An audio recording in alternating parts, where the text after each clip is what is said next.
በስመ አብ ወወልድ ወመንፈስ ቅዱስ አሐዱ አምላክ አሜን። የተወደዳችሁ የእግዚአብሔር አምላካችን ቤተሰቦች ሁላችሁም በጌታችን በኢየሱስ ክርስቶስ ፍጹም ሰላም እላችኋለሁ። የጌታችን የኢየሱስ ክርስቶስ ጸጋና ሰላም ምሕረትም ይብዛላችሁ። እንደ አምላካችንና እንደ አባታችን እንደ እግዚአብሔር ፈቃድ ዛሬ ደግሞ በዚህ ሰዓት የእርሱ የሆነውን የምንሰራበትን የምንታነጽበትንና የምንመከርበትን ሕያው የሆነውን የአምላካችን የእግዚአብሔርን ቃል የምንሰማበት ጊዜና ሰዓት ነው። እግዚአብሔር በብዙ እንደሚያስተምረንና በብዙ እንደሚመክረን በብዙም እንደሚናገረን ተስፋ አደርጋለሁ። የቅዱሱን አምላክ የእግዚአብሔርን ሕያው ቃል እንሰማለን። መጽሐፍ ቅዱሳችንን ሁለት የመጽሐፍ ቅዱስ ክፍሎች ላይ አድርገን እናነባለን። ሁለት ጥቅሶችን ከመጽሐፍ ቅዱስ አውጥተን በማንበብ የዕለቱን መልእክት እንሰማለን ማለት ነው። የመጀመሪያይቱ የዮሐንስ መልእክት ምዕራፍ 3 ቁጥር 1 እና የሐዋርያው የቅዱስ ጳውሎስ መልእክት ወደ ገላትያ አብያተ ክርስቲያናት ምዕራፍ 3 ቁጥር 26 ላይ ያለውን ቃል አውጥተን በማንበብ እንጀምራለን። አስቀድሜ የመጀመሪያይቱ የዮሐንስን መልእክት ምዕራፍ 3 ቁጥር 1 ላይ ያለውን ቃል በማንበብ እጀምራለሁ። እንደዚህ ይላል: የእግዚአብሔር ልጆች ተብለን ልንጠራ አብ እንዴት ያለውን ፍቅር እንደሰጠን እዩ፣ እንዲሁም ነን ይላል። ወደ ገላትያ መልእክት ደግሞ ሄደን ምዕራፍ 3 ቁጥር 26 ላይ ያለውን ቃል እናነባለን። እንዲህ ይላል: በእምነት በኩል ሁላችሁ በክርስቶስ ኢየሱስ የእግዚአብሔር ልጆች ናችሁና ይላል። ስለ ቃሉ የአምላካችን የእግዚአብሔር ስም ለዘላለም የተመሰገነ ይሁን። በእነዚህ ሁለት የመጽሐፍ ቅዱስ ጥቅሶች ላይ መሰረት አድርገን የዕለቱን ትምህርት እንማራለን። ማስታወሻ ለምትይዙ ሰዎች ርዕስ ለመስጠት ያህል የእግዚአብሔር ልጆች ተብለን ተጠርተናል በሚል ርዕስ መያዝ ትችላላችሁ። ዛሬ የእግዚአብሔር ልጆች እንዴት እንደሆንንና ልጅነት እንዴት እንደሚገኝና የልጅነት መብቶችን ወይም ጥቅሞችን ከዛ ሲቀጥልም ደግሞ የልጅነት ኃላፊነቶችን ልጅነት ምን ማድረግ ይፈልጋል፣ ልጅነት ከምን መራቅ ይጠበቅበታል የሚሉትን እነዚህን ሶስት ነጥቦችን እግዚአብሔር በረዳንና ባገዘን መልኩ እንማራለን ማለት ነው። መጽሐፍ ቅዱስ ስለ እግዚአብሔር አምላካችን የሚለው ብዙ ነገር አለው። እግዚአብሔር አምላካችን እንደሆነ፣ እግዚአብሔር ፈጣሪያችን እንደሆነ፣ እግዚአብሔር ታዳጊያችን እንደሆነ፣ እግዚአብሔር ሰሪያችን እንደሆነ፣ እግዚአብሔር ንጉስ እንደሆነ፣ እግዚአብሔር ከዘላለም እስከ ዘላለም እንደሚኖር ይነግረናል። ይሄንንም ብቻም ሳይሆን እግዚአብሔር አባት፣ የፍጥረትም አባት፣ የፍጥረት ምንጭ ማለት ነው። የፍጥረትም አባት ደግሞ የልጆቹም አባትም እንደሆነ የእግዚአብሔር ቃል ይነግረናል። በሌላ መልኩ ስናይ ደግሞ እኛን ፍጥረቶቹን በተመለከተ መጽሐፍ ቅዱስ በተለይም ነብዩ ኢሳይያስም በተጨማሪም ደግሞ ነብዩ ኤርምያስም እንደሚነግሩን የእጆቹ ስራዎች እንደሆንን፣ እሱ ሰሪያችን እንደሆነ፣ እኛ አፈር እንደሆንን፣ እኛ ሸክላ እንደሆንን መጽሐፍ ቅዱስ ይነግረናል። ፍጥረቶቹ እንደሆንን፣ የሱ የእጆቹ ስራዎች እንደሆንን ይነግረናል። ይሄንንም ብቻም ሳይሆን እኛ የሱ ተወዳጅ ልጆች መሆናችንንም ጭምር መጽሐፍ ቅዱስ ይነግረናል።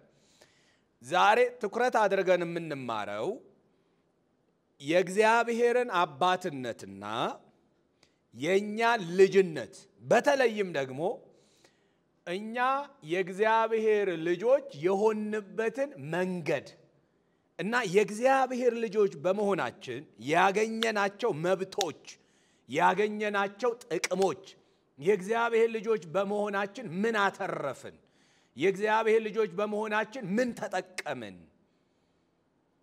የእግዚአብሔር ልጆች በመሆናችንስ ምን ኃላፊነቶች አሉብን ምን ከኛ የሚጠበቅ ነገር አለ የሚለውን እሱን በትኩረት እንማራለን ሁለቱን ጥቅሶች መሰረት አድርገን ማለት ሁለቱን ጥቅሶች መሰረት አድርገን እነዚህ ነጥቦች እናያለን ስለ ልጅነት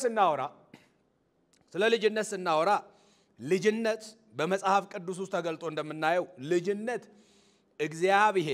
እግዚአብሔር ከልጆቹ ጋር ያለውን ህብረት ያለውን ቤተሰባዊ ግንኙነት የሚገልጥበት መንገድ ነው በተለይም ደግሞ እግዚአብሔር በልጁ በአንድያ ልጁ ምትክ አልባ በሆነው ልጁ የተቀበላቸውን ወደ ራሱ ያስጠጋቸውን ወደ ራሱ የጠራቸውን ወደ ራሱ የሰበሰባቸውንና ቤተሰቡ ያደረጋቸውን በተመለከተ የሚጠቀምበት ቃል ነው ልጅነት እግዚአብሔር ይሄንን አስተውሱ ልጅነትን በመጽሐፍ ቅዱስ ውስጥ ስንመለከት በተለይም ደግሞ በሐዲስ ኪዳን ስንመለከት እግዚአብሔር የራሱ ቤተሰብ አድርጎ እሱ ከልጆቹ ጋር ህብረት ለማድረግ የጠበቀ ቁርኝት እንዲኖረው ፈልጎ የተቀበለበትን ወደ ራሱ የሳበበትን መንገድ እና የሰጠውንም ህይወት የሚገልጥበት ሁኔታ ሆኖ እንመለከታለን ልጅነት ማለት ልጅነት ስለ ልጅነት ስናስብ ከእግዚአብሔር ጋር ልዩ ህብረት ያደረግንበትም እውነት ነው ከእግዚአብሔር ጋር ልዩ ህብረት ልጅነት ምንድነው ልጅነት ከእግዚአብሔር ጋር ልዩ ህብረትን እና ግንኙነትን ያደረግንበት ነው ልጅነት ምንድነው እግዚአብሔር ወደ ራሱ እኛን ያስጠጋበት የራሱን ህይወት ያካፈለበት ወይም ደግሞ የራሱን ህይወት የሰጠበትም እውነት ሆኖ በመጽሐፍ ቅዱስ ውስጥ እንመለከታለን ማለት ነው እንመለከታለን ይሄንን በተለይ ኤፌሶን መልእክት ላይ ምዕራፍ 2 ቁጥር 18 ላይ እንዴት ከሱ የራቀውን ህዝብ በክርስቶስ ኢየሱስ የመስቀል ላይ ሥራ ወይም የማዳን ሥራ ወደ ራሱ እንዴት እንደሳበና ሁላችን በእርሱ ሥራ በክርስቶስ ኢየሱስ የመስቀል ላይ ሥራ ማለት ነው በእርሱ ሥራ በአንድ መንፈስ ወደ አብ መግባት እንዳለን ከነገረን በኋላ ከእንግዲህ ይላል ከእንግዲህ የእግዚአብሔር ቤተሰቦች ናችሁ እንጂ እንግዶችና መጻተኞች አይደላችሁም ስለሚል ልጅነትን የእግዚአብሔር ቤተሰብ እግዚአብሔር የሱ የሆኑትን ቤተሰብ አድርጎ የተቀበለበትን እውነት እንደሚያሳይ ከኤፌሶን መልእክት ምዕራፍ 2 ቁጥር 18 መረዳት እንችላለን ስለዚህ ስለ ልጅነት ስናስብ የእግዚአብሔር ቤተሰብ የሆንበት ሚስጥር ነው ምን ልጅነት ማለት ይሄንን እንግዲህ እንደ መግቢያ ይሄንን ካነሳን ልጅነት ወይም የእግዚአብሔር ልጆች ተብለን እንድንጠራ እግዚአብሔር እንዴት አይነት ፍቅሩን እንደሰጠን እዩ ይላል ዮሐንስ እዩ ነው የሚለው ምን የእግዚአብሔር ልጆች ተብለን ልንጠራ አብ እንዴት ያለውን ፍቅሩን ወይም የበዛ ፍቅሩን ወይም ፍቅሩን እንዳትረፈረፈልን እዩ ይላል ሰው የእግዚአብሔር ልጅ የሚሆነው እንዴትና በምንድነው የሚለውን በመጀመሪያ ማየት ይኖርብናል የልጅነትን ትርጉም በትክክል ከተረዳን እግዚአብሔር ቤተሰብ አድርጎ የሚቀበልበት ነው ካለ ልጅነትን በተመለከተ የእግዚአብሔር ልጅ የሚኮንበት መንገድ የእግዚአብሔር ልጅ የሚኮንበት ሁኔታ እንዴት ነው በምንድነው ሰው የእግዚአብሔር ልጅ የሚሆነው እንዴት ነው ሰው የእግዚአብሔር ልጅ የሚሆነው? እንዴት ነው ሰው የእግዚአብሔር ልጅ ተብሎ ሊጠራ የሚችለው? እንዲሁ እንደው ከመሬት ተነስቶ ነው ወይስ ደግሞ ሰው ፈልጎ እኔ እግዚአብሔር ልጅ ተብዬ መጠራት እፈልጋለሁ ብሎ ነው እግዚአብሔር ልጅ ተብሎ ሊጠራ የሚችለው ካልን አይደለም። እና ምንድነው መጽሐፍ ቅዱስ ስለ ልጅነታችን ምንድነው የሚናገረው? ማለትም የእግዚአብሔር ልጆች ለመሆን ምንድነው የሚያስፈልገው? ሁለት ነጥቦችን እዚህ ላይ እናያለን።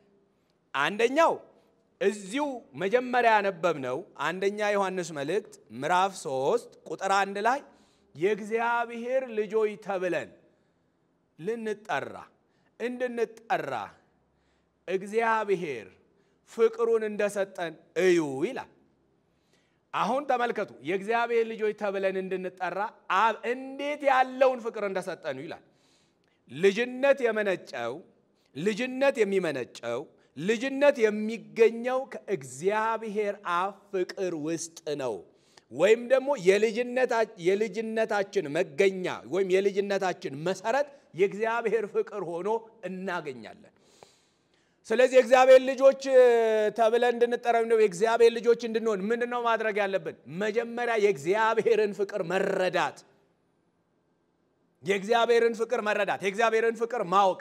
ምንድነው የእግዚአብሔር ፍቅር? የእግዚአብሔር ፍቅርማ እግዚአብሔር ለኛ ለደካሞቹ ለኛ ለኃጢአተኞቹ ምንም ተስፋ ለሌለን ምንም አቅም ለሌለን በራሳችን አቅም በራሳችን ጉልበት ወደሱ ልንጠጋ ለማንችል መጽሐፍ እንደሚናገር በበደላችሁ በኃጢአታችሁ ሙታን ነበራችሁ ተብሎ እንደተጻፈ በቃ ምንም ተስፋ የህይወት ተስፋ ለሌለን ሰዎች እግዚአብሔር ያሳየውን ሞገስ እግዚአብሔር ያሳየውን ርህራሄ እግዚአብሔር ያሳየውን ምህረት ነው የሚገልጠው የእግዚአብሔር ፍቅር።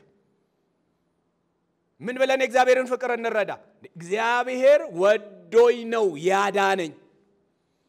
የእግዚአብሔር ፍቅር በማን የተገለጠው? በክርስቶስ። ይሄንን እንዴት ልናውቀው እንዴት ልንረዳ እንችላለን? ልብ ብላችሁ አስተውሉ ወገኖቼ። መጽሐፍ ቅዱስ ሲናገር በዮሐንስ መልእክት ምዕራፍ 3 ቁጥር 16 ላይ እግዚአብሔር አንድያ ልጁን አሳልፎ እስኪሰጥ ድረስ ዓለሙን እንዲህ ወዷል ይለናል። እግዚአብሔር የተመሰገነ ይሁን። ዓለሙን እንዲሁ ስለወደደ እግዚአብሔር አንድያ ልጁን አሳልፎ እስኪሰጥ ድረስ ዓለሙን እንዲሁ ወዷል። እንዴት ወደደ? እንዲሁ ወዷል። ዓለም ጥሩ ነበረች? ዓለም ስንል የሰው ዘር ነው። የሰው ዘር ጥሩ ነበረ? ጥሩ አይደለም። ከፍጥረታችን የቁጣ ልጆች ስለሚል ሮሜ መጽሐፍም ምዕራፍ 5 ቁጥር 8 ጀምሮም ስንመለከት ገና ኃጢአተኞች ገና ደካሞች ሳለን ክርስቶስ ስለ ኃጢአታችን ሞቷልና ይላል። ገና ኃጢአተኞች ሳለን ገና ደካሞች ሳለን ገና ጽድቅ አልባዎች እያለን ምንም የሚቆጠር ነገር ሳይኖረን በበደላችንና በኃጢአታችን ሙታን በነበርን ጊዜ ክርስቶስ ስለኛ ሞተ አለ። ጎበዞች እያለን አይደለም፣ ምርቶች እያለን አይደለም፣ ኃይለኞች እያለን አይደለም። እና ምን እየሆነ ገና ደካሞች ሳለን፣ ይሄንን በደንብ አስተውሉ። ገና ደካሞች ሳለን ገና ኃጢአተኞች ሳለን ክርስቶስ ስለ ኃጢአታችን ሞቷል አለ። ከዛስ ይሄም ደግሞ እግዚአብሔር ለኛ ያለውን የራሱን ፍቅር ያስረዳል ይላል። እንግዲህ የእግዚአብሔር ልጅ የሚኮነው ፍቅሩን በመረዳት ከሆነ የእግዚአብሔር ፍቅር የተገለጠው የት ነው ካልን መስቀል ላይ ነው። በማን በኩል ካልን በክርስቶስ ኢየሱስ በኩል። ወገኖች ይህንን በማስተዋል ስሙኝ። በክርስቶስ ኢየሱስ በኩል የተገለጠው የእግዚአብሔር ፍቅር ነው። ልጅነት የሚጀምረው ይሄንን ከመረዳት ነው፣ ይሄንን ከማወቅ ነው። ዝም ብለን አይደለም የእግዚአብሔር ልጆች የሆነው። እግዚአብሔር ፍቅሩን ገልጦ ነው። እግዚአብሔር ፍቅሩን አሳይቶ ነው። እንዲሁ በንግግር እንዲሁ በቃሉ እወዳችኋለሁ ብሎ ግን አይደለም፣ በተግባር ገልጦ ነው። መስቀሉ የሚያወራው የክርስቶስ ኢየሱስ ሞት፣ የክርስቶስ ኢየሱስ መስቀል፣ የክርስቶስ ኢየሱስ መከራ፣ የክርስቶስ ኢየሱስ ግርፋት፣ የክርስቶስ ኢየሱስ መራብ፣ መጠማት፣ መቸንከር ወገኖቼ የሚነግረን እግዚአብሔር እንዴት እንደሚወደን ነው። እግዚአብሔር አንቺን እንደሚወድ፣ እግዚአብሔር አንተን እንደሚወድ፣ እግዚአብሔር ዓለሙን ሁሉ እንደሚወድ የገለጠው በክርስቶስ መስቀል ነው። የእግዚአብሔር ልጅ ለመሆን ይሄንን መረዳት ይፈልጋል። ምንድነው እግዚአብሔር ያደረገው? ፍቅሩን ነው የሰጠው። ምንድነው እግዚአብሔር ልጆች እንድንሆን የራሱ ልጆች እንድንሆን እግዚአብሔር ያደረገው ነገር የሰራው ነገር ምንድነው? ፍቅሩን ነው የሰጠው። እንደሚወደን ገለጠልን። እግዚአብሔር እንደሚወደን የገለጠው ያብራራው የጻፈው ወገኖቼ መስቀል ላይ ነው። ከሱ የሚበልጥ ነገር ደግሞ የለም። ከሱ የሚልቅ ነገር ደግሞ የለም። ሰው ይሄንን ካልተረዳ የእግዚአብሔርን ፍቅር በትክክል ካልተረዳ ወገኖቼ የመኖር አቅም አይኖረው፣ የመጸለይ አቅም አይኖረው። የእግዚአብሔር ፍቅር ይለወጣል እንዴ? አይለወጥም። የእግዚአብሔር ፍቅር ያረጃል እንዴ? አያረጅም። የእግዚአብሔር ፍቅር ይደበዝዛል እንዴ? አይደበዝዝም። እና እግዚአብሔር ለዘላለም በልጁ ወዶናል።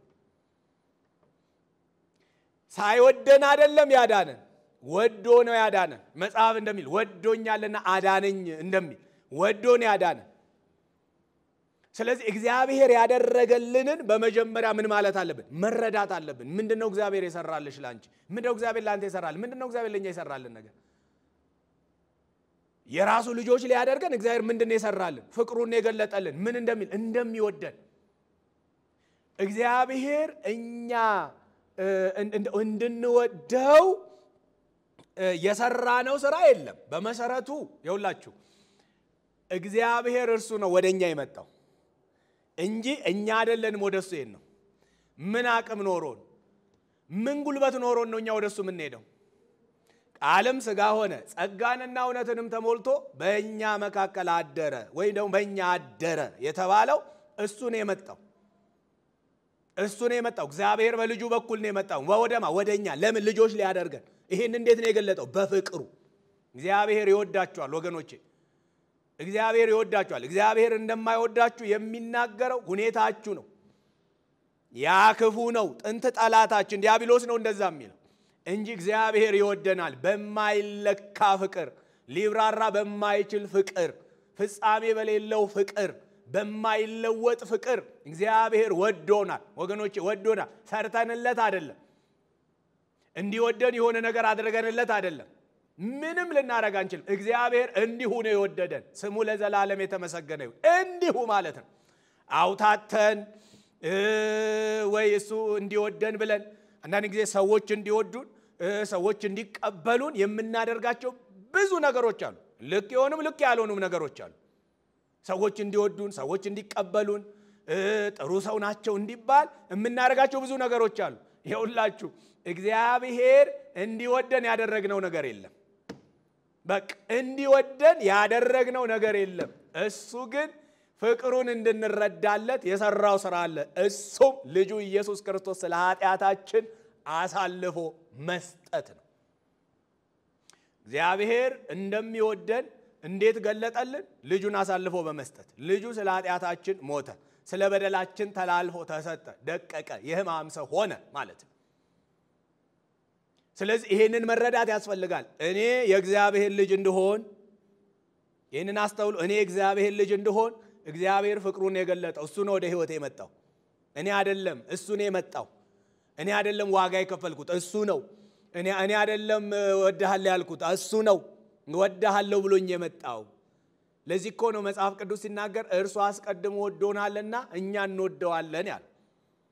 እኛ መልሰን ብንወደው ከሱ የመጣው ፍቅር ለፍቅሩ ምላሽ ነው እንጂ ወገኖቼ ሙሉን ነገር ሰርቶ የጨረሰው እግዚአብሔር ነው። ስሙ ለዘላለም ይባረክ። እሱ ወደደን። ስለዚህ ልጅነት እንዴት ነው የሚሆነው? እንዴት ነው ሰው ልጅ የሚሆነው? መጀመሪያ እግዚአብሔር እንደሚወደን በመረዳት በማወቅ፣ እግዚአብሔር ፍቅሩን እንደገለጠልን በማወቅ። ይሄን ነው የእግዚአብሔር ልጆች ተብለን እንድንጠራ አብ እንዴት ያለውን ፍቅር እንደሰጠን እዩ ይላል። በቃ እዩ። እግዚአብሔር ፍቅሩን እንደሰጠን እዩ ነው። ፍቅሩን የሰጠው ልጁን የሰጠው ፍቅሩን የገለጠው ፍቅሩን ያብራራው ለምንድነው? ልጆቹ ተብለን እንድንጠራ። ይሄንን ከማወቅ ይጀምራል ማለት ነው። በሁለተኛ ደረጃ እንደው ልጆች ለመሆን የእግዚአብሔር ልጅ ለመሆን መጀመሪያ ፍቅሩን መረዳት ይገባል። ሁለተኛ ደግሞ እንደ ገላትያ መልእክት ምዕራፍ 3 ቁጥር 26 ሐሳብ በክርስቶስ ኢየሱስ ማመን ማለት ነው። አንደኛ ፍቅሩን ማወቅ፣ ፍቅሩን መረዳት፣ ሁለተኛ ደግሞ በክርስቶስ ኢየሱስ ማመን። ገላትያ ምዕራፍ 3 ቁጥር 26 እንደዚህ ይላል። ቅድም መግቢያ ላይ አንብቤዋለሁ፣ አሁንም ላንብበው። ገላትያ ምዕራፍ 3 ቁጥር 26 እንደዚህ ይላል። በእምነት በኩል ሁላችሁ በክርስቶስ ኢየሱስ የእግዚአብሔር ልጆች ናችሁ ይላል። በምን በኩል? በእምነት በኩል። በእምነት በኩል ወይ ደግሞ በማመን ማለት ነው።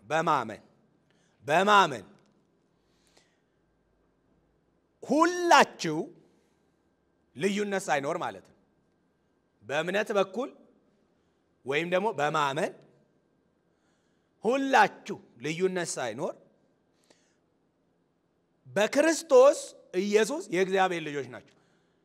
እምነት አለ፣ ክርስቶስ አለ፣ ውጤቱ የእግዚአብሔር ልጅ አለ። ምንድነው ምናምነው? ክርስቶስ ኢየሱስን ምናምነውንማ ማወቅ አለብን። ልጆች ለመሆን ማመን አለብን። እምናምነውን ደግሞ ማንን እንደምናምን ማወቅ አለብን።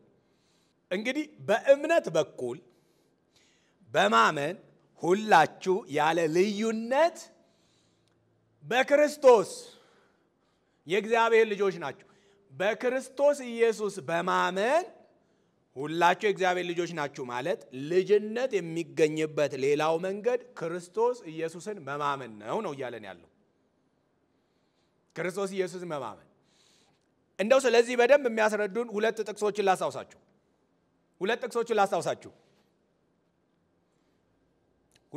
ላስታውሳችሁ። የመጀመሪያው ዮሐንስ ወንጌል ምዕራፍ 1 ቁጥር 12 ነው። ወደ ገዛ ወገኖቹ መጣ፣ የገዛ ወገኖቹም አልተቀበሉትም።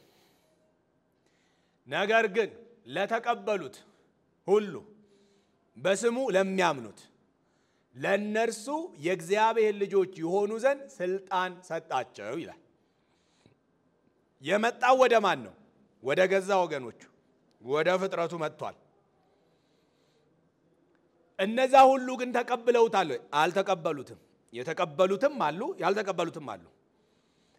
ነገር ግን ለተቀበሉት ምን ማለት ነው? ለተቀበሉት ማለት ላመኑበት ማለት። ምን ብለው ነው የሚያምኑት? እርሱ ክርስቶስ የሕያው የእግዚአብሔር ልጅ እንደሆነ፣ ስለ ሰው ልጆች ኃጢአት ተላልፎ ሊሰጥ በሞት ላይም ስልጣን ያለውን በሞቱ ሊሽር እንደተገለጠ፣ የዲያብሎስን ሥራ ሊያፈርስ እንደተገለጠ፣ ከእግዚአብሔር ጋር የነበረንን ግንኙነት እንደ ቀድሞ አድርጎ ሊመልሰው፣ በሰውና በእግዚአብሔር መካከል ያለውን የጥል ግድግዳ ሊያፈርስ የተገለጠ እርሱ እንደሆነ ሚያምን ማለት ነው። ለተቀበሉት ማለት ይሄንን የሚያምን ክርስቶስ ስለ ኃጢአተኞች መጥቷል። ነፍሱን ቤዛ አድርጎ ሊሰጥ መጥቷል። መቀበል ማለት ይሄ ነው ወገኖቼ። ለደካከሞቹ መጥቷል። በእግዚአብሔር ፊት ብቃት ለሌላቸው፣ በእግዚአብሔር ፊት ለመቆም ብቃት ለሌላቸው የቁጣ ልጆች ለሆኑት ለነሱ ፍርድን ሊያስወግድ እንደመጣ ይሄንን የሚያምን ወይም ይሄንን የሚቀበል የእግዚአብሔር ልጅ ይሆን ዘንድ ስልጣን ተሰጥቶታል አለ ማለት። ይሄ ደግሞ ከስጋና ከወንድ ፍቃድ እየተገኘ አይደለም ማለት። የሰዋዊ ልደት በሰዋዊ ልደት የመጣ አይደለም። የእግዚአብሔር ልጅነት በሰዋዊ ልደት የሚመጣ አይደለም። ክርስቶስ ኢየሱስን በማመን የሚገኝ ነው። ከእናት ከአባት በመወለድ የእንትና ልጅ እንባላለን። ይሄ የስጋ ልደት ነው። ይሄ የሰው ልደት ነው። የእግዚአብሔር ልጅነት ግን ከእግዚአብሔር የተላከውን በመቀበልና በማመን የሚገኝ ነው ወገኖቼ። ከጥሩ ቤተሰብ ስለተገኘን የእግዚአብሔር ልጆች አንባልም። መልካም ስራዎችንም ስለሰራን የእግዚአብሔር ልጆች አንባልም። እንደው ይሄንን ባደረግ እግዚአብሔር ደስ ይሰኛል፣ ጎሽ ጎበዝም ይለኛልም በማለት እንደዛም አድርገን የእግዚአብሔር ልጆች አንባል። የእግዚአብሔር ልጆች የምንባለው ወገኖቼ የተላከውን መድኃኒት የተላከውን መሲህ ያን ስቁሉን መሲህ ያን የተጎሳቆለልንን መሲህ ያን የተራቆተልንን መሲህ ክርስቶስ ኢየሱስን በማመን መድኃኒት አድርጎ የሕይወት ቤዛ አድርጎ ያንን በማመን ነው የሰው የእግዚአብሔር ልጅ ሊሆን የሚችለው። ይሄን መረዳት አለባችሁ ወገኖቼ፣ ይሄን ማወቅ አለባችሁ። ሰው የእግዚአብሔር ልጅ ሊሆን የሚችለው ከእግዚአብሔር ዘንድ የተላከለትን መድኃኒት ክርስቶስ ኢየሱስን በማመን። ዮሐንስ 1:12 የሚነግረን ይሄንን ነው። ዮሐንስ 3:16 እግዚአብሔር አንድያ ልጁን አሳልፎ እስኪሰጥ ድረስ ዓለሙን እንዲህ ወዷል። እግዚአብሔር ልጁን ወደ ዓለም የላከው ዓለም በእርሱ እንዲድን ነው እንጂ እንዲጠፋ አይደለም ወይ እንዲፈረድበት አይደለም። ስለዚህ በእርሱ የሚያምን የዘላለም ሕይወት አለው። በእርሱ የማያምን ግን በአንዱ በእግዚአብሔር ልጅ ስም ስላላመነ አሁን ተፈርዶበታል ይላል። እግዚአብሔር ልጁን ወደ ዓለም የላከው ለምንድን ነው? ሰው በእርሱ አምኖ የእግዚአብሔር ልጅ እንዲሆን፣ ሌላ ምንም አይደለም። እግዚአብሔር ልጁን ወደ ዓለም የላከው ለምንድን ነው ወገኖቼ? ጌታችን ኢየሱስ ክርስቶስ ከሰማያ ሰማያት ወርዶ ከቅድስት ድንግል ማርያም ተወልዶ በዮሐንስ እጅ ተጠምቆ 40 ቀንና 40 ሌሊት በምድረ በዳ ከዲያብሎስ ዘንድ ተፈትኖ ዞሮ አስተምሮ በመስቀል ላይ የሞተው በመስቀል ላይ የተሰቀለው እንደ ወንጀለኛ የተቆጠረው ወገኖቼ ለምንድን ነው? ምንድነው ዓላማው? ይሄ የሆነበት ዓላማ ምንድነው? አምላክ በሥጋ የተገለጠበት ዓላማ ምንድነው? ይሄን ማስተዋል በጣም ይገባናል ወገኖቼ፣ በጣም ልናስተውል ይገባል። ምን ፍለጋ ነው እግዚአብሔር እንደዚህ በክብሩን አጥቶ በቃ ክብሩን አጥቶ ክብሩ እንደሚቀማ ነገር ሳይቆጥር የባሪያን መልክ ይዞ ራሱን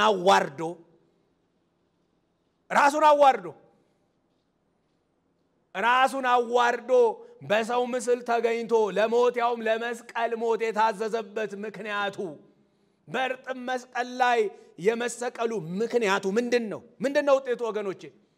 ለምንድነው እንደዚህ ሆነው? ይሄንን ሁሉ ርቀት ሄደው ለምንድነው? እባካችሁ አስተውሉ ወገኖቼ። ይሄን ሁሉ መንገድ ሄደው ለምንድነው? ይሄን ሁሉ ርቀት ሄደው ለምንድነው? ይሄን ሁሉ ጎዳና የተጓዘው ለምንድነው? እኛ የእግዚአብሔር ልጆች እንድንሆን ነው። ሌላ ምንም የለም ወገኖች። እኛ የእግዚአብሔር ልጆች እንድንሆን ነው። ስለዚህ የእግዚአብሔር ልጆች መሆን የሚቻለው ከጥሩ ቤተሰብም ተወልዶ አይደለም፣ ከራስ በሆነ ነገርም አይደለም። የእግዚአብሔር ልጅ መሆን የሚቻለው በመጀመሪያ ደረጃ የእግዚአብሔርን ፍቅር በመረዳት ነው። ፍቅሩን እንደሰጠን እዩ ስለሚል እዩ፣ የእግዚአብሔርን ፍቅር እዩ። እግዚአብሔር ወዶ ልጁን እንደሰጠ እዩ፣ ተመልከቱ። ይሄንን አስተውሉ። ይሄንን መረዳት ይሁን፣ ይሄንን ማወቅ ይሁን፣ ይሄን ማሰላሰል ይሁን። እግዚአብሔር ፍቅሩን እንደሰጠ ማለት። ሁለተኛ በላከው ማመን እርሱ እንደሞተ ስለኛ ነው የሞተው። እርሱ እንደተሰቀለ ስለኛ ነው የተሰቀለው። በደል ኖሮበት አይደለም የተሰቀለው። በጥፋት እኮ አይደለም የተሰቀለው። ነውር ኖሮበት እኮ አይደለም የተሰቀለው። አይደለም እኮ ወገኖቼ፣ መስቀል ላይ የወጣው እኮ ኃጢአት ኖሮበት አይደለም። የሁላችንን በደል ተሸክሞ ነው ጌታ መስቀል ላይ ወጣው። ይሄ ለኔ ነው ብሎ ማመን ምንም ውስብስብ አይደለም። የተሰወረ ነገርም አይደለም ወገኖቼ። ከኛ የተደበቀም ነገርም አይደለም። የማይገባን የማንረዳውም ነገርም አይደለም። ግልጥ ነው ወገኖቼ፣ ግልጥ ነው። መቼም ይሄንን እንዳንረዳና እንዳናስተውል ክፉ ሊጋርድ ይችላል እንጂ ወገኖቼ በዓላማው ላይ ነው ጌታ የተሰቀለው። በተራራ ላይ ነው ጌታ የተሰቀለው። ሁሉ እንዲያዩት እርቃኑን ነው የተሰቀለው። ይሄ ለኔ ነው ብሎ ማመን ነው ሰውን የእግዚአብሔር ልጅ ሊያደርገው የሚችለው እንጂ የሰው የሆነ ነገር አይደለም። የኛ ነገርማ የእግዚአብሔር ልጆች ሊያደርገን ቢችል ኖሮ ክርስቶስ በሥጋ ተገልጦ ባልመጣ ነበር። ግን የመጣው እኛን ልጆች ሊያደርገን ማለት ነው። ልጆች ሊያደርገን፣ የእግዚአብሔር ልጆች ሊያደርገን። ስለዚህ ልጅነት የሚገኘው የእግዚአብሔርን ፍቅር በመረዳትና እንዲሁም ደግሞ በክርስቶስ ኢየሱስ በማመን እንደሆነ ልንረዳ ይገባል ማለት ነው። ይሄንን እንድናስተውል ጌታ ይርዳል። እንግዲህ በሁለተኝነት የምናየው ልጆች በመሆናችን ያገኘናቸው መብቶች ምንድነው ነው? የእግዚአብሔርን ፍቅር ተረዳን፣ እግዚአብሔር ምን እንዳደረገልን ገባን፣ እግዚአብሔር በክርስቶስ ኢየሱስ ምን እንደሰራልን ገባን፣ ይህን ተረዳን። ደግሞ ክርስቶስንም በማመን ልጆች ሆነን ክርስቶስ ለኃጢአታችን እንደሞተ ይህንን በመቀበል ልጆች ሆነን መልካም። የዚህ ውጤቱ ግን ምንድነው? ልጆች የመሆናችን ውጤት ምንድነው? ምንድነው የእግዚአብሔር ልጆች መሆናችን ውጤቱ ምንድነው? ምን መብት አስገኘልን? የተወሰኑ ነጥቦችን እንደ እግዚአብሔር ቃል የተወሰኑ ነጥቦችን ከእግዚአብሔር ቃል እንመለከታለን። ልጆች የመሆናችን ውጤቱ ምንድነው?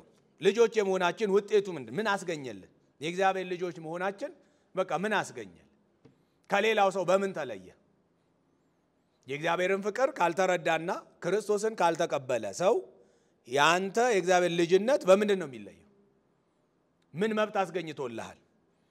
የመጀመሪያው የምንመለከተው ወደ እግዚአብሔር የመቅረብ ድፍረትን አስገኘልን። ወደ እግዚአብሔር የመቅረብ ድፍረትን፣ ይሄ የልብ ድፍረትን ማለት ነው። ኤፌሶን መልእክት ላይ ሐዋርያው ቅዱስ ጳውሎስ ስለዚህ ይናገራል። ምዕራፍ 3 ቁጥር 12 ላይ እንዲህ ይላል፣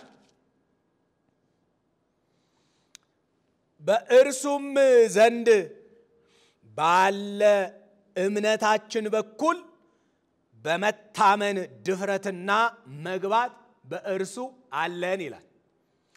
አስደናቂ ቃል ነው። በእርሱም ዘንድ ባለ እምነታችን በኩል በክርስቶስና በክርስቶስ በማመናችን ማለት ነው። በራሱ በክርስቶስና በክርስቶስ በሰራው ሥራ ደግሞ በማመናችን ክርስቶስ ከእግዚአብሔር ዘንድ የተላከ መሲህ ነው። ከእግዚአብሔር ዘንድ የተላከ አዳኝ ነው። ክርስቶስ ለኃጢአቴ ሞቷል። ይሄንን በማመን ይሄንን በመቀበላችን ማለት ነው። ይሄን በማመንና በመቀበል ይሄን በመረዳት አስተውሉ። በእርሱ ዘንድ ባለ እምነታችን በኩል በመታመን ድፍረትና ማለት ነው። ማለት ይሄ አንሸማቀቅም ወይ ደግሞ አናፍርም፣ ድፍረት አለን። ይሄ ማለት መንፈሳዊ ድፍረት ማለት ነው። ይሄኛው ድፍረት ትዕቢት አይደለም። በትዕቢት የተሞላ ሳይሆን እግዚአብሔር የኛ አባት ስለሆነ በክርስቶስ በኩል እኛ የሱ ልጆች ከሆንን እሱ ደግሞ በክርስቶስ በኩል የኛ አባት ነው። እግዚአብሔር ለዘላለም ይመስገን ወገኖቼ። እኛ በክርስቶስ በኩል የእግዚአብሔር ልጆች ስንሆን እሱ ደግሞ በክርስቶስ በኩል የኛ አባት ሆኗል። እኛ ልጆች በሆንበት እሱ የኛ አባት ሆኗል። ስለዚህ ግንኙነቱ የልጅና የአባት ስለሆነ በአባት ፊት የመቅረብ የመግባት ምስጋናችንን በክርስቶስ ኢየሱስ ለእግዚአብሔር አብ ማቅረብ ወደ ጸጋ ዙፋን በእምነት ድፍረት በልብ መታመን የመግባትና የመቅረብ ልዩ መብት አግኝተናል ወገኖቼ። ሰማይ ለኛ ዝግ አይደለም። አሁን እግዚአብሔር የተመሰገነ ይሁን። ሰማይ ለኛ ዝግ አይደለም። ያለው ዙፋን እንኳን የምህረት ዙፋን ነው፣ የጸጋ ዙፋን ነው። በብሉይ ኪዳን የመገናኛውን ድንኳን ስናስብ መጋረጃ ስለሆነ ብዛቱ ወገኖቼ ብዙ ነው። በቃ መጋረጃው ብዙ ነው፣ የሚጋረድበት በጣም ብዙ ነው ስፍራው ማለት ነው። ከአደባባዩ ተነስተን ወደ መቅደሱ ስንገባ በመጋረጃ የተዘጋ ነው። ከመቅደሱም ደግሞ ወደ ውስጠኛው ክፍል የቃል ኪዳኑ ታቦት ወዳለበት ወደ ቅድስተ ቅዱሳን ወይም ወደ ቅድስትም ስንገባ በመጋረጃ ዝግ ነው። አያችሁ፣ ያኛው ሰዎቹ መቅረብ አይችሉም። ለምን? ፍጹም የሆነው መስዋዕት ስላልነበረ ወይም ደግሞ ስላልመጣ።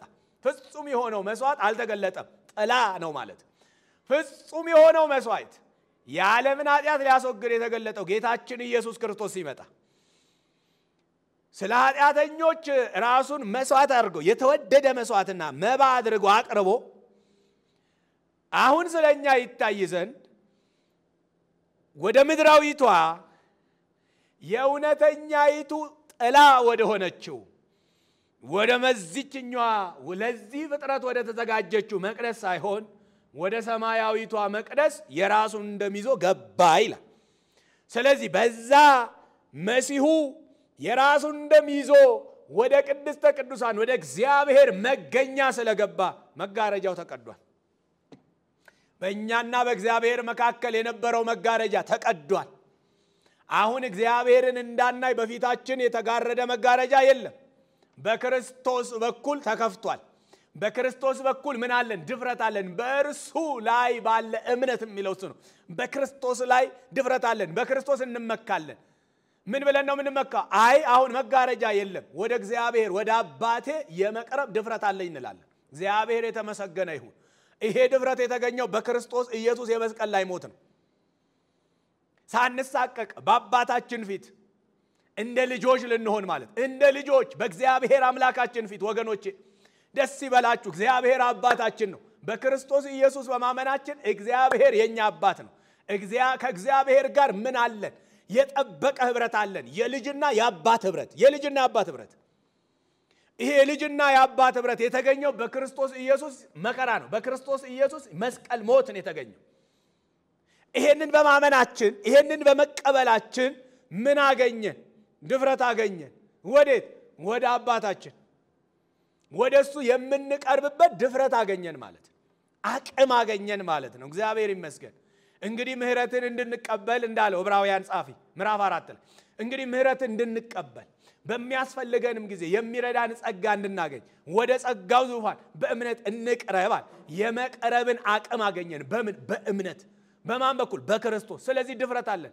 እንደው እግዚአብሔር ወደዛ በቀርብ እንደው ወደሱ በቀርብ ይከለክለኝ ይሆን? ፊቱን ያጠቁርብኝ ይሆን? አይ እሱ አይቀርብ ይል ይሆን? አንድ ታሪክ ላስታውሳችሁ። ሜዶና ፋርስ በሚያስተዳድሩበት ዘመን መጽሐፍ አስቴርን ስናነብ የምናገኘው ማለት ነው። በይሁዳ ላይ የታወጀውን አዋጅ ለመቀልበስ እንዲቀር ለማድረግ አስቴር ወደ ንጉሱ እንድትገባ አጎቷ መርዶክዮስ ይመክራታል።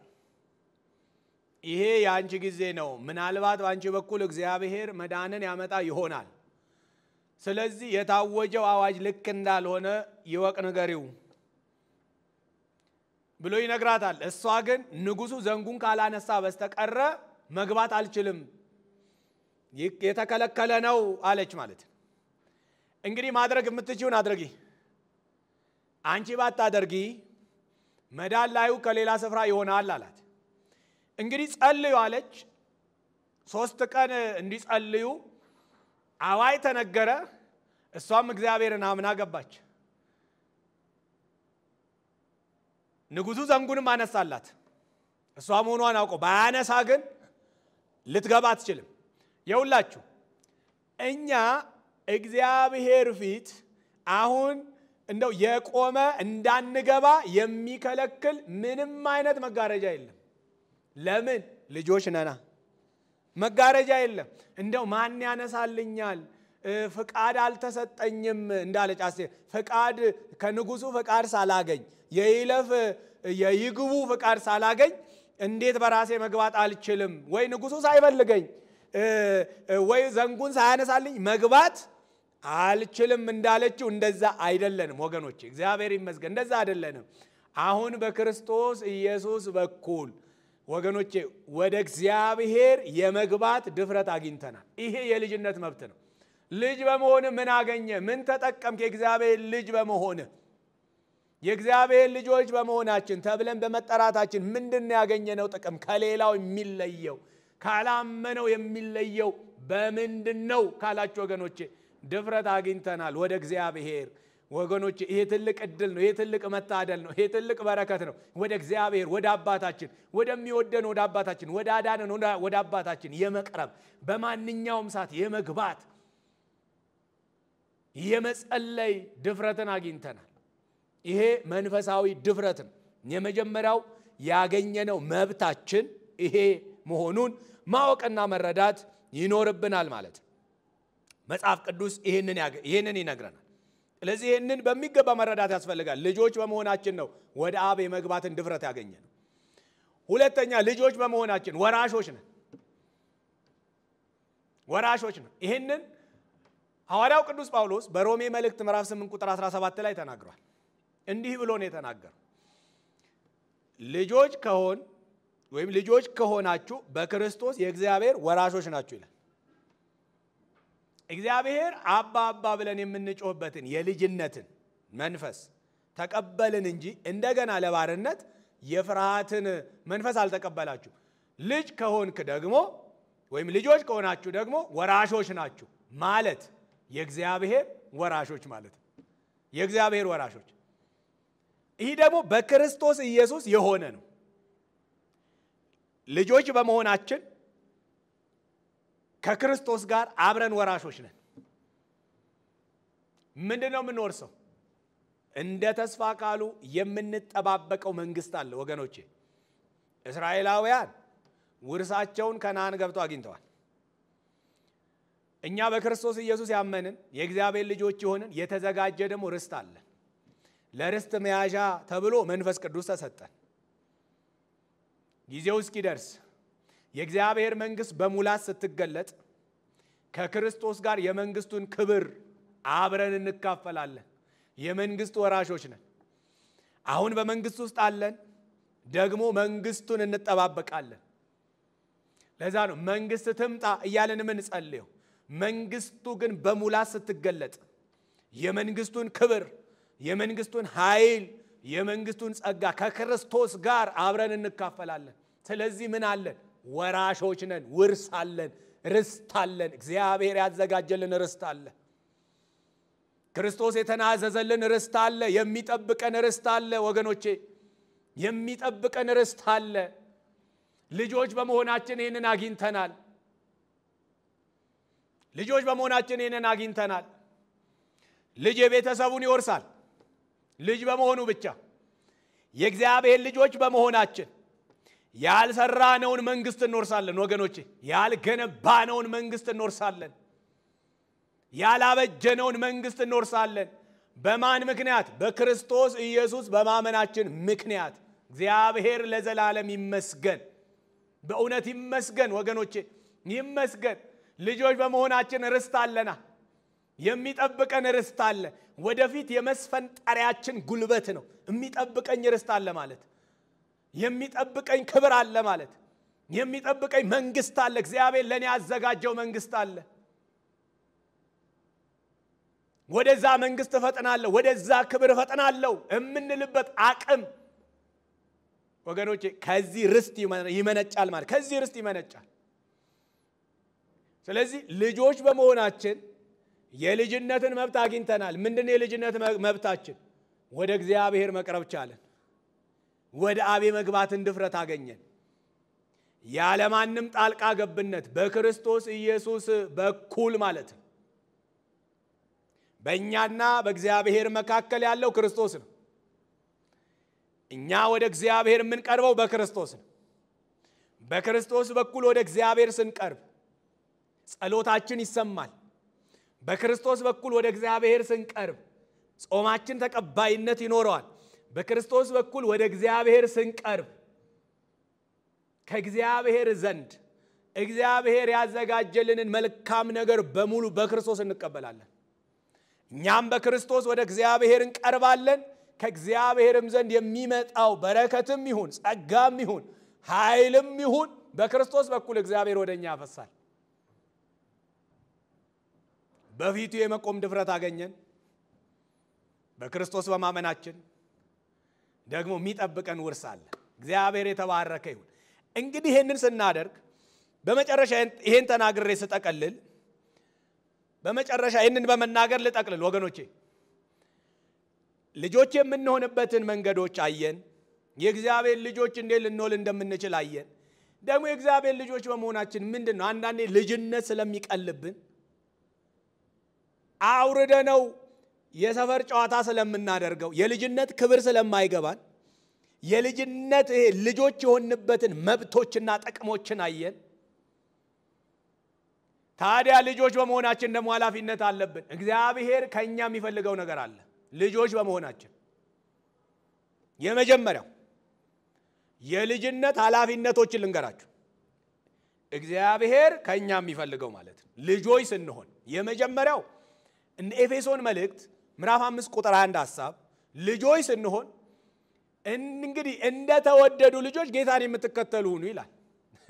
ጌታን የምትከተሉ ሁኑ ምን ማለት ነው? እንደ እግዚአብሔር ልጆች ማለት ነው። ይሄ እኮ ትእዛዝ ነው። ጌታን የምትከተሉ ሁኑ እስከ መቼ? እስከ መጨረሻው የሱ ደቀ መዝሙር ሆነ ቀጥል ነው። በተግባርም በሐሳብም በንግግርም ጌታን የምትከተሉ የሱን አርአያ ተከተል ተገልጧል። ኤፌሶንን ስናነብ በተለይ ከቁጥር 1 እስከ 18 ያለውን ስናነብ ተገልጧል። እንዴት እንከተል ጌታን? በፍቅር እንከተላ፣ በጥበብ እንከተላ፣ በብርሃን እንከተላ ይላል። ጌታን የምትከተሉ ሁኑ ኑሮን በተመለከተ ማለት ነው። ጌታን የምትከተሉ ሁኑ ይላል። ስለዚህ ልጆች ከሆንን እንደተወደዱ ልጆች ክርስቶስ ኢየሱስን አምኖ የእግዚአብሔርን ፍቅር ተረድቶ እንደሚኖር በእግዚአብሔር ፊት የመቆም እድል እና ድፍረት እንዳገኘ ሰው ርስት እንደተዘጋጀለት ሰው መኖር አለብን። ጌታን እየተከተልን ዱካውን እየተከተልን መኖር እንዳለብን ጳውሎስ ይነግረናል። ጌታን የምትከተሉ ሰውን አይደለም ሁኔታውንም አይደለም ጌታን መከተል። ልጅ ነኝ አይደል? አዎ እማየው አለ ማለ ክርስቶስ ከፊት ለፊት ያለ። ስለዚህ እሱን እየተከተልኩ ሄዳለሁ። በኑሮም እሱን መስላለሁ፣ በቃልም እሱን መስላለሁ ማለት ነው። እሱ በእኔ ህይወት ላይ የሚታይበትን ነገር በሙሉ አደርጋለሁ ማለት ነው። ጌታን የምትከተሉ ሁኑ ይላል። አንደኛው ይሄ ነው። ሁለተኛው ደግሞ የልጅነት ኃላፊነትን በተመለከተ ሁለተኛው የልጅነት ኃላፊነትን በተመለከተ ቅድስና ነው። ጴጥሮስ በመልእክቱ የሚነግረን ነገር አለ። የጠራችሁ እርሱ ቅዱስ እንደሆነ እናንተም በኑሯችሁ ቅዱሳን ሁኑ ይላል። እግዚአብሔር ይርዳን ወገኖች። የጠራችሁ እርሱ ቅዱስ እንደሆነ እናንተም በኑሯችሁ ምን ሁኑ? ቅዱሳን ሁኑ ይላል ማለት ነው። ስለዚህ በቅድስና መኖር የልጅነት ምንድን ኃላፊነት ነው። ቅድስናችንን መጠበቅ አለብን ማለት ነው።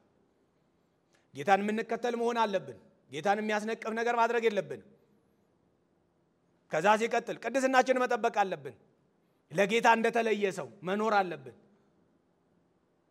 ለጌታ እንደተለየ ሰው ጌታ እንደሚከተል ሰው እግዚአብሔርን እንደሚያውቅ ሰው እኮ መኖር አለብን። እናንተ እግዚአብሔር እንደሚያውቅ ሰው ሰማይ እንደተገለጠለት ሰው እኮ መኖር አለብን። እንደ መንፈሳዊ ሰው መኖር አለብን። ከዓለማዊ ሰው ጋር ተቀላቅለን መኖር የለብንም። ከፍጥረታዊ ሰው ጋር ተቀላቅለን መኖር የለብንም። መለየ ድንበር እኮ አለው ክርስትና። ድንበር አለው ክርስትና። ድንበር አለው። እግዚአብሔር ቅዱስ አምላክ ነው። እኛም ልጆቹ እንድንቀደስለት ይፈልጋል። ራሳችንን እንድንለይለት ይፈልጋል። ከመካከላቸው ውጡና ለኔ ተለያችሁ ሁኑ ብሎ እኮ እግዚአብሔር ተናግሯል። በቃ መለየት አለብን ማለት ነው። መለየት ከየት? ከጨለማው ዓለም መለየት፣ ከጥፋት መለየት፣ ከርኩሰት መለየት፣ እግዚአብሔር ከማይከብርበት ነገር መለየት፣ በኋላ ዋጋ እንዳያስከፍለን ማለት ነው። ጨለማ በህይወታችን ውስጥ እድል እንዳይኖረው ማለት ነው። አመጻ በህይወታችን ውስጥ እድል እንዳያገኝ ማለት ነው። ስለዚህ ይሄ የኛ ኃላፊነት ነው። መታዘዝ ይሄ የኛ ኃላፊነት ነው። ልጅነቱ የሚታወቀው ምን ሲያደርግ ነው? ሲታዘዝ ነው። ኢየሱስ አባቱን ታዟል። ምንም ልጅ ቢሆን ከተቀበለው መከራ መታዘዝን ተማረ ተብሎ ተጽፏል። ኢየሱስ አባቱን ታዟል። ፈቃድ ይሁን የኔ ፈቃድ አይሁን ሲል እንመለከታለን። የአባቱን ትእዛዝ ሲፈጽም እንመለከታለን። ምክንያቱስ ልጅ ነው። ስለዚህ እኛስ የእግዚአብሔር ልጆች በመሆናችን ይሄ እግዚአብሔር ልጅነት በእኛ ህይወት ላይ የሚገለጠው በመታዘዛችን ነው። ነፍሰ ገዳዮቹን ኢየሱስ እናንተ ከአባታችሁ ከዲያብሎስ ናችሁ አላቸው እንጂ የአብርሃም ልጆች አይደላችሁ። የአብርሃም ልጆች ብትሆኑ የአብርሃምን ሥራ ትሰሩ ነበር፣ አብርሃም እንደዚህ አላደረገም ብሏል ጌታ ኢየሱስ። አያችሁ የዲያብሎስ ልጆች መሆናቸው የተገለጠው ጌታን ሊወግሩ ጌታን ሊገሉ ድንጋይ ሲያነሱ ልጅነታቸው የተገለጠው በነፍሰ ገዳይነት ነው። የኛ ልጅነት የሚገለጠው ግን ወገኖቼ በመሳደብ አይደለም። በደንብ አስተውል። የእግዚአብሔር ልጆች ሆነን በመሳደብ አይደለም፣ አመፃን በመውደድ አይደለም፣ ጥፋትን በመውደድ አይደለም፣ ርኩሰትን በመፈለግ አይደለም። ልጅነታችን የሚታወቀው በመታዘዛችን፣ ጌታን በመታዘዝ፣ ድምጹን በመታዘዝ፣ ቃሉን በመታዘዝ አመፀኛና ለኛ ልብ ሳይኖረን ማለት ነው። እነዚህን ሶስት ነገሮች አስተውሉ። እግዚአብሔር ልጆች ሲያደርገን ከኛ የሚፈልገው ነገር አለ። እንደ ልጆች ጌታን የምንከተል የምናየው ጌታ አለ። አምነን የተከተልነው ጌታ አለ። እሱን የምንከተል በምን? በብርሃን፣ በፍቅር፣ በጥበብ እሱን የምንከተል። ሁለተኛ በቅድስና መኖር ጌታ ይፈልጋል እሱ። ምክንያቱም እሱ ንጹህ ልዩ ስለሆነ እኛም እንድንለይለት ይፈልጋል። ይሄ ከኛ የሚጠበቅ ነው። በሱ ጸጋ በሱ ኃይል ማለት ነው። በመጨረሻስ መታዘዝ ነው። መታዘዝ ማለት ልጅነታችን የሚታወቀው የሚገለጠው በመታዘዛችን ስለሆነ ወገኖች የእግዚአብሔር ጸጋ ይብዛልን በእውነት ማለት ነው። ወደ እግዚአብሔር ቤተሰብ ያልመጣችሁ ወገኖች የትኛውም ነገራችን የትኛውም ጥረታችን እኛን የእግዚአብሔር ልጆች ሊያደርገን አይችልም። የእግዚአብሔርን ፍቅር እንረዳ። እግዚአብሔር ምን እንዳደረገልን በህይወታችን ውስጥ ምን እንደሰራ ይሄንን እንወቅ። እግዚአብሔር ለኛ የሰራውን ነገር ተረድተን ከዛ እውነት ጋር እንስማማ። ከዛ እውነት ጋር ተስማምተን የምንኖርም እንደው የልጅነታችንን ክብር እንጠብቅ። እግዚአብሔር የሰራውን ሥራ በሙሉ የሰራው እኛን የሱ ልጆች ሊያደርገን ነው። ከእርሱ ጋር ህብረት እንዲኖረንና ለዘላለም ከእርሱ ጋር እንድንኖር ማለት ነው። ስለዚህ የልጅነታችሁን ክብር ጠብቁ። በክርስቶስ የመስቀል ላይ ሥራ የተገኘ ልጅነት ነው። በደም የተገኘ ልጅነት ነው። በዋጋ የተገኘ ልጅነት ነው። እንደው በገንዘብ የገዛነው ልጅነት አይደለም። በወርቅና በአልማዝ ያመጣነው ልጅነት አይደለም። በላባችን ያመጣነው ልጅነት አይደለም። ክርስቶስ ኢየሱስን በማመን ያገኘነው ልጅነት። ስለዚህ ይሄንን አምነን በዚህም ጸንተን የምንኖርበት ጸጋ በክርስቶስ ኢየሱስ ይብዛላችሁ፣ ይብዛልን። ጸጋ በክርስቶስ ይብዛላችሁ። ወስብሐት ለእግዚአብሔር።